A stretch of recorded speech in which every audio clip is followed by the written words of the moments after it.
So a slight switch, but not too far off. Still in the issues surrounding malpractice, I was looking at your website and looking at the different presentation topics that you offer. And one of them was called, Why Should Lawyers Care What Doctors Feel? A Risk Management Primer. And you say, lawyers tend to meet up with doctors only in the charge setting of a medical malpractice, when doctors are radically changed from the usual selves. It digs deep into the harrowing experiences of physicians who've experienced medical error and malpractice, illuminating the powerful emotional challenges to everyone involved.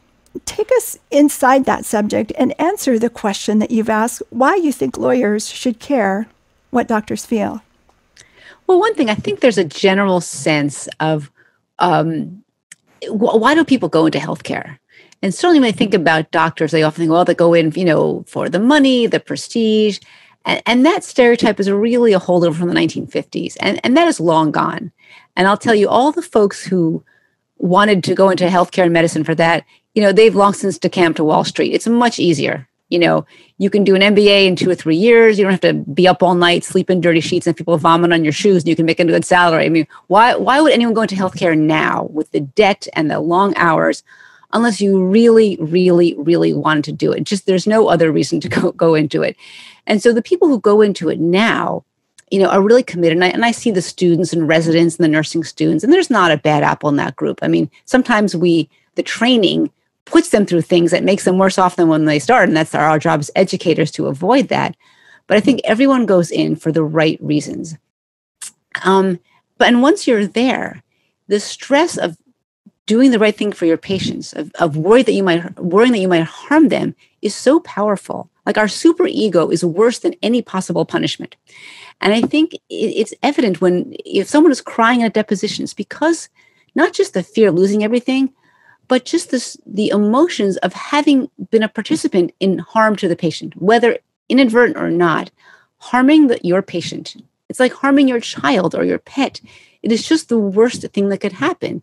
And, the suicide rate of doctors and nurses far exceeds any other profession. And it's not an accident. And, there was a case of an ICU nurse who had made a calculation error in calcium chloride in a NICU, and the infant died. And that nurse ultimately committed suicide.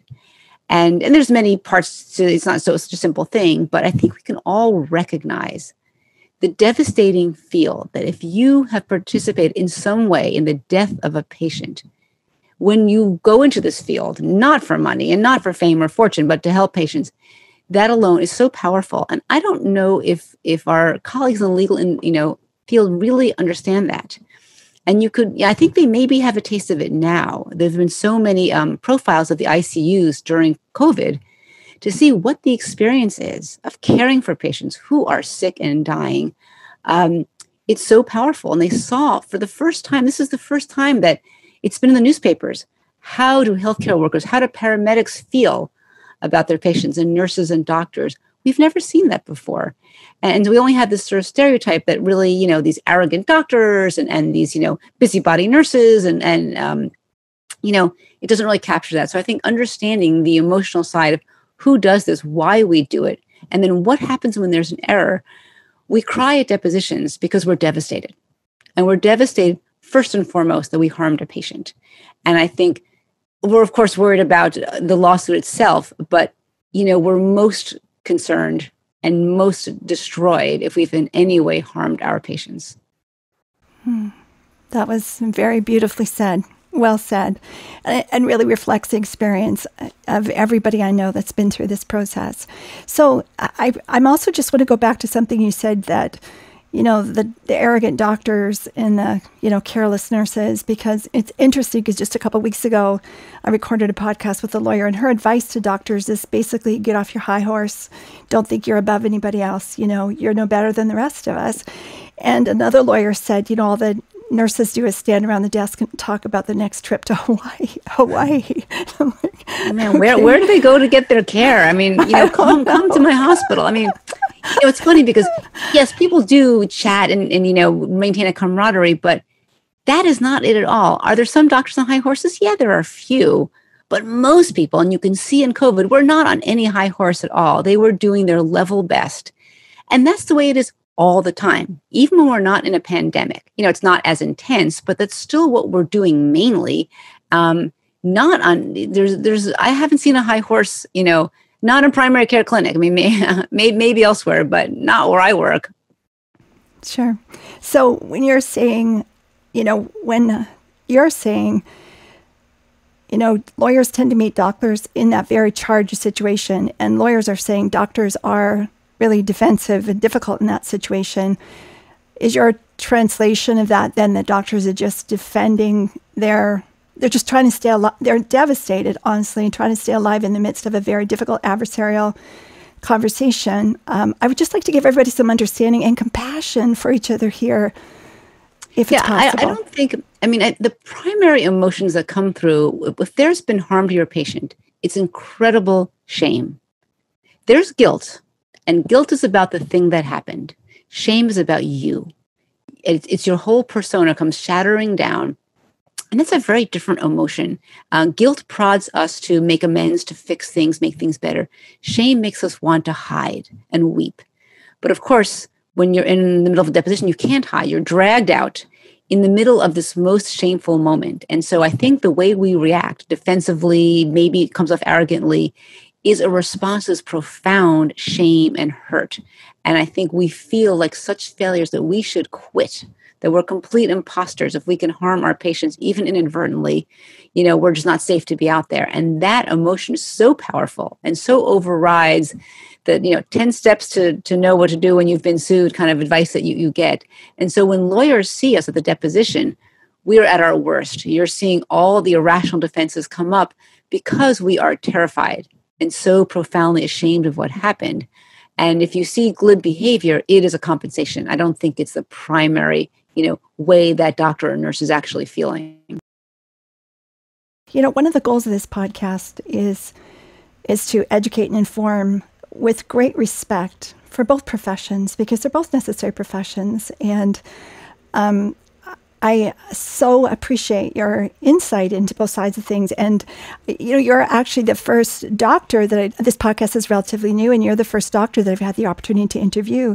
So I so appreciate your perspective. And hopefully it's insightful to everybody listening, lawyers and patients and other doctors. I want to ask you a couple of specific questions because our podcast listeners include lawyers, doctors, and nurses and the general public. Do you have a little gem of advice or one valuable thing that you'd like to tell each one of those audiences? What, from your research and from your book, would you like lawyers to know? Well, I think we touched on this a little bit, but I think I'd like lawyers to know what is the sort of grander scheme of where things are. The lawyers tend to be parsing down to one particular, moment. And that is just one strand of hay in a haystack. And, in medicine, healthcare, we don't live with a single strand. We live in that big, messy haystack because that is patient care. Every patient's different. Things are confusing. Things are unclear. And a whole, 5 years of litigation can revolve around that single strand of hay. But that's not the experience of taking care of patients. And I think understanding that we're living in this big, confusing, unruly haystack, that is how healthcare is. So that is my sort of advice for lawyers trying to understand that perspective. What about doctors and nurses? Or separate those two if you want to. I could actually put them together because I think here, looking at the clinicians, I think to understand that, we clearly need the legal profession and we need lawyers. And we need lawsuits. There are certain cases, particularly the class action lawsuits, that have done incredible good for patients. And I think we reflexively, lawyers, oh my gosh, let's get at our lawyer jokes, and we're allergic to them. But to respect that if we didn't have lawyers doing these class action lawsuits, we would be very further back on patient safety. And I think, as Peter Molyneux makes the analogy, in the auto industry, right, cars didn't get safer just because manufacturers said that's a great thing to do. It's because they got sued and particularly class action lawsuits. And so we do want that. We do want people looking carefully under the hood, so to speak, of healthcare. And for individual lawsuits, we do want that because there are bad apples out there. You see people who do really improper things. And And we should want those people to be taken to task by the legal system. And I think because it's better for the rest of us. I think it's a small number. I honestly do. But it's important because they shouldn't be practicing medicine or practicing nursing if they are, doing things that are negligent or not putting patient care at the head of the table as it should be. So be patient with lawyers. We do need them for many things, and understand their perspective is different. And listen, there may be a time where you need that lawyer and you will want them. So treat them with respect also.